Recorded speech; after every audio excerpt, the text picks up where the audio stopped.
श्री कृष्ण कहते हैं मनुष्य सबसे पहले जो खोता है वह उसका स्मरण नहीं होता, वह उसकी सजगता होती है। और जब सजगता खो जाती है तब जीवन परंपरा बन जाता है, बोझ बन जाता है, रसहीन बन जाता है। परंपरा तब तक जीवित रहती है जब तक उसमें चेतना बहती है, और जिस दिन चेतना रुक जाती है उस दिन परंपरा केवल ढांचा रह जाती है। मनुष्य उस ढांचे को ढोता है जैसे किसी ने कभी जीवित दीपक को पकड़ लिया हो और अब उसकी राख को संभाले फिर रहा हो। श्री कृष्ण यह नहीं कहते कि परंपराओं को छोड़ दो, वे यह भी नहीं कहते कि परंपराओं को पकड़ लो, वे केवल इतना कहते हैं जागो। क्योंकि जागा हुआ मनुष्य परंपरा में भी स्वतंत्र होता है और सोया हुआ मनुष्य स्वतंत्रता में भी बंधन खोज लेता है। परंपरा समस्या नहीं है, समस्या नींद है। और नींद का सबसे बड़ा लक्षण यही है कि मनुष्य वही करता चला जाता है जो उसे सिखाया गया है, बिना यह देखे कि उसके भीतर कुछ घट भी रहा है या नहीं। देखो, जीवन में जब तुम किसी क्रिया को करते हो और उसके भीतर तुम्हारी उपस्थिति नहीं होती, तब वह क्रिया तुम्हें थका देती है। वही क्रिया जब पूरी सजगता के साथ होती है तब वह पूजा बन जाती है। श्री कृष्ण कहते हैं वह क्रिया पूजा बन जाती है। कर्म को बदलने की आवश्यकता नहीं है, कर्ता को बदलने की आवश्यकता है। परंपराएं इसलिए नहीं बनी थी कि तुम उन्हें दोहराओ, वे इसलिए बनी थी कि तुम जागो। वे स्मरण के संकेत थे, आदेश नहीं। मनुष्य ने धीरे धीरे संकेतों को आदेश बना लिया। जो कभी भीतर की यात्रा का आमंत्रण था वह बाहर की बाध्यता बन गया, और जब बाध्यता आती है तब विद्रोह जन्म लेता है।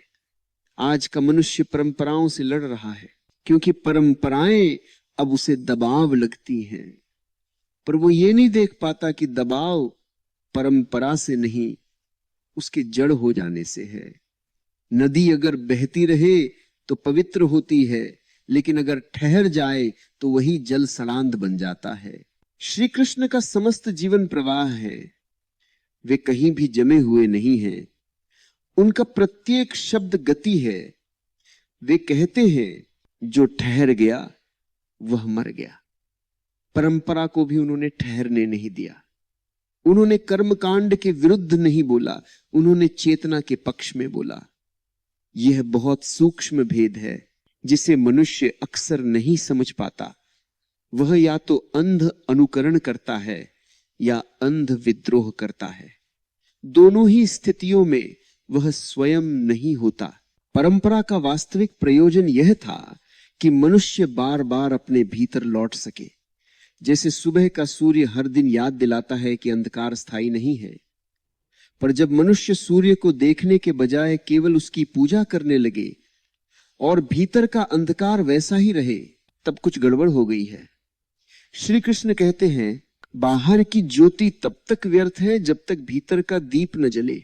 मनुष्य भय से परंपरा पकड़ता है, भय कि कहीं कुछ गलत न हो जाए, भय कि समाज क्या कहेगा, भय कि ईश्वर नाराज न हो जाए। पर भय से किया गया कोई भी कर्म धर्म नहीं बन सकता। भय से किया गया कर्म केवल आदत बनता है। श्री कृष्ण भय को आधार नहीं बनाते। वे कहते हैं प्रेम से जियो, समझ से जियो, क्योंकि प्रेम में भय नहीं होता और समझ में अंधापन नहीं होता। जब कोई परंपरा प्रेम से जुड़ जाती है तब वो बोझ नहीं रहती, तब वो सहज होती है। जैसे मां अपने बच्चे को कोई विधि सिखाती है, वो नियम नहीं होता, वह स्नेह होता है। लेकिन जब वही बात डराकर सिखाई जाए तब वह विद्रोह पैदा करती है। मनुष्य ने परंपराओं को डर से जोड़ दिया, इसलिए आत्मा उनसे दूर हो गई। श्री कृष्ण बार बार कहते हैं कि सत्य बाहर नहीं है। मंदिर, शास्त्र, परंपरा ये सब द्वार हैं, मंजिल नहीं। द्वार पर ही कोई बैठ जाए तो यात्रा कैसे होगी? पर मनुष्य ने द्वार को ही घर समझ लिया। अब वह घर की रक्षा कर रहा है लेकिन यात्रा भूल गया है। जीवन की विडंबना यह है कि मनुष्य अपने भीतर की अशांति को छिपाने के लिए परंपराओं का सहारा लेता है। वह सोचता है अगर सब कुछ ठीक से कर लूंगा तो भीतर भी सब ठीक हो जाएगा, पर भीतर का अंधकार बाहर की व्यवस्था से नहीं मिटता। उसके लिए तो भीतर उतरना पड़ता है, और भीतर उतरना सबसे कठिन है, क्योंकि वहां कोई भी तुम्हें निर्देश देने वाला नहीं होता। श्री कृष्ण का मार्ग साहस का मार्ग है। वे कहते हैं स्वयं को जानो, और स्वयं को जानना परंपराओं को नकारना नहीं है। स्वयं को जानना परंपराओं के अर्थ को समझना है। जब तुम अर्थ समझ लेते हो तब रूप अपने आप बदल जाता है। तब तुम पुराने नहीं रहते, पर जड़ भी नहीं होते। परंपराएं समय की भाषा में कही गई सच्चाइयां थी। समय बदल गया, भाषा बदल गई, पर सच्चाई वही है। अब आवश्यकता है कि उस सच्चाई को फिर से जिया जाए, न कि केवल दोहराया जाए। श्री कृष्ण दोहराव के पक्ष में नहीं है, वे अनुभव के पक्ष में है। वे कहते हैं सुना हुआ सत्य तुम्हें मुक्त नहीं करेगा, जिया हुआ सत्य करेगा। मनुष्य अक्सर सोचता है कि परंपरा उसे बांध रही है, जबकि सच यह है कि उसकी असजगता उसे बांध रही है। जागा हुआ मनुष्य कहीं भी बंधा नहीं होता, वो बाजार में भी सन्यासी होता है और जंगल में भी स्वतंत्र। श्री कृष्ण इसी जागरण की बात करते हैं। जब तुम परंपरा को जीते हो तब वह तुम्हें अतीत में नहीं ले जाती, वह तुम्हें वर्तमान में गहरा करती है, वह तुम्हें इस क्षण में ले आती है, और जो इस क्षण में है वही मुक्त है। भविष्य की चिंता और अतीत का बोझ यही असली बंधन है। श्री कृष्ण का संदेश सरल है, लेकिन सरलता ही मनुष्य को कठिन लगती है। वे कहते हैं जीवन को साधारण होने दो, पर चेतना को गहन होने दो। परंपरा साधन है, साध्य नहीं। साध्य तो केवल एक है, जागरण। और जब मनुष्य थोड़ा सा भी जागता है तब उसे दिखने लगता है कि परंपराओं का सत्य बाहर नहीं, भीतर था। तब वह किसी से लड़ता नहीं, किसी को मानने के लिए मजबूर नहीं करता। वो शांत हो जाता है, उसकी शांति ही उसका प्रवचन बन जाती है। श्री कृष्ण की वाणी कोई घोषणा नहीं है, वह निमंत्रण है। जो तैयार है वह भीतर आता है, जो नहीं है वह बाहर ही घूमता रहता है। परंपरा उसी निमंत्रण का रूप थी, और जब तुम निमंत्रण को आदेश बना देते हो तब उत्सव समाप्त हो जाता है। जीवन उत्सव है, परंपरा उस उत्सव की स्मृति है, लेकिन स्मृति से उत्सव नहीं होता। उत्सव तो तब होता है जब तुम पूरी तरह उपस्थित होते हो। श्री कृष्ण उसी उपस्थिति की बात करते हैं, और जब तुम उपस्थित होते हो तब तुम्हें यह भी समझ में आता है कि कोई पुराना नहीं है, कोई नया नहीं है। सत्य शाश्वत है, केवल देखने वाली आंख बदलती है। मनुष्य ने आंखें बंद कर ली हैं और फिर कहता है अंधकार है। श्री कृष्ण कहते हैं आंख खोलो। परंपरा दिया है, पर रोशनी तभी होगी जब तुम दिए को जलाओगे, ढोओगे नहीं। यह समझ धीरे धीरे उतरती है, इसे जल्दी नहीं किया जा सकता। यह कोई निष्कर्ष नहीं है, यह एक अनुभव है, और अनुभव हमेशा मौन में घटता है। यहीं से यात्रा गहरी होती है, यहीं से परंपरा जीवंत होने लगती है, और यहीं से श्री कृष्ण का संदेश तुम्हारे जीवन में शब्द नहीं सांस बन जाता है। श्री कृष्ण कहते हैं जब मनुष्य थोड़ा सा जागता है तब उसे सबसे पहले यह दिखाई देता है कि वह अब तक जीवन को जी नहीं रहा था, केवल निभा रहा था। निभाया हुआ जीवन परंपरा से भरा हो सकता है, लेकिन उसमें रस नहीं होता। और जिया हुआ जीवन कभी भी परंपरा के विरुद्ध नहीं होता, वह परंपरा को भीतर से अर्थ देता है। जिस दिन जीवन में अर्थ उतर आता है उस दिन परंपरा अपने आप सुंदर हो जाती है, बिना किसी प्रयास के। मनुष्य अक्सर यह मान लेता है कि परंपरा उसे दिशा देगी, पर श्री कृष्ण कहते हैं दिशा बाहर से नहीं मिलती, दिशा भीतर से प्रकट होती है।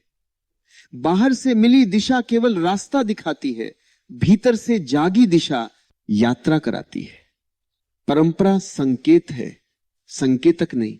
संकेत को पकड़कर बैठ जाना भूल है, संकेत से आगे बढ़ जाना समझ है। जब मनुष्य परंपरा को समझने लगता है तब वह धीरे धीरे यह भी देख पाता है कि अब तक वह जिस धर्म को ढो रहा था वह उसके भय से जन्मा था। भय से जन्मा धर्म आत्मा को कभी स्पर्श नहीं करता। आत्मा निर्भय है। इसलिए श्री कृष्ण निर्भयता की बात करते हैं। वे कहते हैं जो डर के कारण पूजा करता है वह अभी मंदिर में नहीं आया। परंपराएं कभी डराने के लिए नहीं थी, वे तो उत्सव के रूप में जन्मी थी, जीवन के प्रति कृतज्ञता का उत्सव। लेकिन जब मनुष्य का जीवन बोझ बन गया तब उसने उत्सव को नियम में बदल दिया। अब वह नियम का पालन करता है और जीवन से भागता है। श्री कृष्ण इस पलायन को तोड़ते हैं। वे जीवन को केंद्र में रखते हैं। वे कहते हैं जीवन ही साधना है।